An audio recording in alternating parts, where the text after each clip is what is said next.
नमस्कार, किस्सा यूपी का देख रहे हैं आप और मैं हूं आपके साथ दिव्या सिंह। गुजरात के जूनागढ़ में एक कार्यक्रम के दौरान भड़काऊ भाषण देने वाले मौलाना सलमान अजहरी को गुजरात एटीएस ने गिरफ्तार कर लिया है। गिरफ्तारी के बाद उसे पहले मुंबई के घाटकोपर थाने में रखा गया, जहां उसके समर्थकों ने भीड़ लगाकर जमकर बवाल काटा, जिसके बाद पुलिस 2 दिन की ट्रांजिट रिमांड पर लेकर मुंबई से जूनागढ़ रवाना हो गई। बता दें कि मौलाना मुफ्ती सलमान अजहरी खुद को एक इस्लामी रिसर्च स्कॉलर बताता है। मौलाना मुफ्ती को कई सामाजिक और धार्मिक एक्टिविटी में सक्रिय भूमिका में देखा जाता है। सोशल मीडिया पर इसकी लंबी फैन फॉलोइंग भी है। साथ ही वो इस्लामी छात्रों को भी धर्म की तालीम देता रहता है। अजहरी अक्सर अपने भड़काऊ भाषणों की वजह से सुर्खियों में रहता है, लेकिन हिंदुओं को कुत्ता और काफिर कहना इसके लिए भारी पड़ गया है। आज इसी मुद्दे पर चर्चा करने के लिए मेरे साथ स्टूडियो मौजूद हैं कैपिटल टीवी के एग्जीक्यूटिव एडिटर राजीव जी। सर, आपका स्वागत है। धन्यवाद। हिंदू आस्था पर चोट पहुंचाना, जहर उगलना आज सलमान को भारी पड़ गया। ये भारी पड़ गया। ये लोग ये समझ नहीं पा रहा भागेगा कहाँ। हिंदुस्तान के किस कोने में भागोगे? भागते भागते थक जाओगे। हर एक आध स्टेट के बाद आपको वही शासन मिलेगा जो तुम्हें ठिकाने लगाने के लिए तैयार बैठा हुआ है। गुजरात में इसने ऐसी बात कही, ये इसको समझना चाहिए था कि गुजरात में अब कांग्रेस की सरकार नहीं है। 2002 में एक बड़ी घटना घटी थी गुजरात में, ये उन चीज़ों को भूल चुका है। शायद इसको समझ नहीं आ रहा कि अब हिंदुओं को हम उस तरीके से नहीं बोल सकते जिस तरीके से कांग्रेस की सरकारों में बोला करते थे। अब भागेगा कहाँ? गुजरात से मुंबई गया, महाराष्ट्र। अब महाराष्ट्र वो महाराष्ट्र नहीं है जहां पर सो कॉल्ड सेकुलरिज्म का चोंगा पहनकर उद्धव ठाकरे कांग्रेस और एनसीपी की गोद में बैठ गए थे। ये बड़ी दुर्भाग्य की बात है। अगर देखा जाए तो कांग्रेस का गठबंधन जितना भी इंडी अलायंस पार्टनर बने या फिर अलग अलग जगहों पर गठबंधन बदले गए, बनाए गए, पार्टियां आई गई। अगर उद्धव ठाकरे ने इंडी अलायंस ज्वाइन किया, वहां पर महाविकास अघाड़ी ज्वाइन किया, तो उद्धव ठाकरे उस समय भी ये सोच लेते कि हमने अलायंस बनाया है सरकार बनाने के लिए, विचारधारा अब नहीं बदली है, तो कम से कम इतना तो रहता उद्धव ठाकरे के पास कि हम हिंदुत्व की राजनीति करते थे, करते रहेंगे।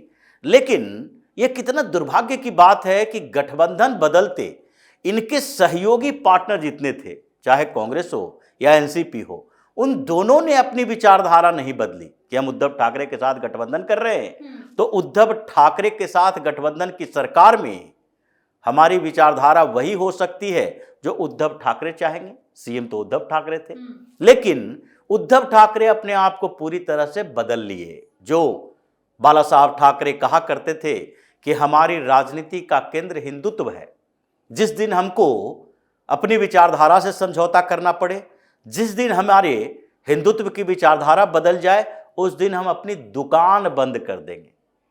ये शब्द है उनका कि हम अपनी दुकान बंद कर देंगे। उन्होंने कहा था हमारी पार्टी के अंदर डेमोक्रेसी नहीं है, ये लोकतंत्र पार्टी के अंदर है। ये समझ लोगे कि डेमोक्रेटिक जो व्यू होते हैं, विचारधाराएं होती है, उसमें सेकुलरिज्म जोड़ दोगे, हम वो नहीं हैं। हम अपनी पार्टी अपने विचारधारा से चलाते हैं। जिसको हमारी विचारधारा से तकलीफ है वो बाहर जाए। कांग्रेस से समझौता करना पड़े उससे पहले हम शिवसेना भंग कर देंगे। जो लोग हमारे साथ हैं वो हमारे तरह के दूसरी पार्टी में रहेंगे, जिनको जाना है वो दूसरे स्तर पर चले जाएंगे। तो इसलिए उस बाला साहब ठाकरे के बेटे उद्धव ठाकरे पूरी की पूरी विचारधारा अपनी बदल ली इन विधर्मियों के साथ मिलकर। लेकिन अब सरकार उनकी नहीं है, अब सरकार उसी विचारधारा वाले व्यक्ति की है। सीएम एकनाथ शिंदे हैं, जो कि टीका लगाकर चलते हैं और बताते हैं कि हम भगवा लहराएंगे पूरे महाराष्ट्र में। और उन्होंने अपनी विचारधारा को नहीं बदला। वो शिवसेना में हैं तो शिवसेना की उस विचारधारा के खिलाफ गए जो उद्धव ठाकरे ने नई विचारधारा उनके सामने परोसी थी। अब अगर आप गुजरात से महाराष्ट्र जाओ, कुछ समय के लिए कर्नाटक चला जाता तो छिप के रह सकता था, लेकिन ये जो पूरा हिंदुस्तान धीरे धीरे भगवामय हो रहा है, उसमें अब इन लोगों को भागने की जगह नहीं आपने मिलेगी। कर्नाटक का जिक्र किया, उससे मुझे याद आया, ये पहले कर्नाटक में भी कुछ इस तरीके का विवादित बयान दिया था, जिसके बाद इसको हिरासत में लिया गया था। 2018 की बात है। उसके बाद कुछ दिन के बाद इसको छोड़ दिया गया। अभी ये फिलहाल जमानत पर बाहर है। देखिए, ये तो कई केसेस चलते हैं, लेकिन सरकारें बदलती रहती है। कर्नाटक में जो उस समय किसकी सरकार थी, उस समय शुरुआत में जो कर्नाटक का पिछला चुनाव हुआ, उसमें सरकार जेडीएस और कांग्रेस की बनी। और ऐसे ही लोगों के कुकर्मों के कारण, जिसको कांग्रेस जेडीएस सपोर्ट करती रही, कांग्रेस के कारण कांग्रेस के विधायक नाराज हुए और 18-19 महीने के अंदर सरकार गिर गई। सरकार गिरने के बाद फिर से भारतीय जनता पार्टी की सरकार बनी। अब फिर इस बार कांग्रेस की सरकार बनी है। ये छिपने के लिए एक जगह ढूंढ सकते थे वहां, लेकिन ये वहां से ऐसे सीना चौड़ा करके आया कि नहीं नहीं, हम गुजरात में बोल कर आए हैं, हिंदुओं के खिलाफ बोलेंगे, मुंबई में हमें कोई कुछ नहीं बिगाड़ेगा क्योंकि मुंबई के मुसलमान सड़कों पर आ जाएंगे। ये वो दौर नहीं है कि ये सड़कों पर आने वाले लोगों के दुख और सुख, अच्छा लगा बुरा लगा, इसके आधार पर कानून और पुलिस काम करेगी। सड़कों पे आए थे सर, उन्होंने घेराव भी किया, बवाल भी काटा, लेकिन अब उस भीड़ के खिलाफ ये एक्शन देखने को मिल रहा है। ये होना ही है, क्योंकि अब वो मॉडल सरकार का नहीं है जो पहले हुआ करता था। अब सरकार का मॉडल यही है कि अगर आप कानून के खिलाफ जाते हो, पिछले दिनों मीरा रोड में भी झड़प हुई थी, हंगामा हुआ था, उसमें क्या हुआ, उसमें कुछ मुसलमान ही सामने आकर बोलने लगे कि इन मुसलमान लड़कों को बरगलाया जाता है, ये सामने में तो निकल जाते हैं हाथों में लाठी डंडे पत्थर लेकर, और उसके बाद जब जेल के अंदर जाते हैं तो इनको याद आती है कि हमने गलत कर दिया। ये इन लोगों की सजा यही होनी चाहिए। ये सलमान ने क्या कहा, कुत्तों का दिन अभी है, कभी कभी कुत्तों का दिन आता है। ये बात कहां से चली थी, इंडिकेट किसको कह रहा था, अभी कुत्तों का दिन है, कभी हमारा दौर आएगा। ये जो बेसिकली कहने का मतलब क्या था, संकेत कहां से दे रहा था, क्योंकि अभी राम मंदिर बना, उसके बाद पूजा अर्चना की गई ज्ञानवापी में। अब इन लोगों को लगने लगा कि ये पूरी व्यवस्थाएं बदल रही है, तो उसमें अभी के जो लोग हावी हैं उसके बारे में इसने कुत्ते से तुलना की उसकी। मतलब तुम हिंदुओं को कुत्ता कहोगे और उसके बाद सोचोगे कि हिंदुस्तान के अंदर हम कहीं भी छिप के बैठ कर रहकर जेल के बाहर रहें। ये तो नहीं होगा, घर से घसीट कर पुलिस तुम्हें ले जाएगी, और यही हुआ। ये सबक है, संकेत है उन लोगों के लिए जो अब तक उस दौर में जी रहा है कि मुगलों से, सल्तनत काल से हम आगे बढ़े तो ब्रिटिश काल आया, वो भी हिंदुओं का समर्थक तो था नहीं, और जब ब्रिटिश से आज़ादी मिली भारत को तो वो भी 1947 के बाद जो सरकार यहाँ पर आई वो फिर हिंदुओं का समर्थक तो थी नहीं, वो हमारे एपीजमेंट के लिए, हमें ही खुश करने के लिए सरकारें चलाती रही, और हम हैं जो उसी तरीके से हिंदुओं के खिलाफ जहर उगलते रहे।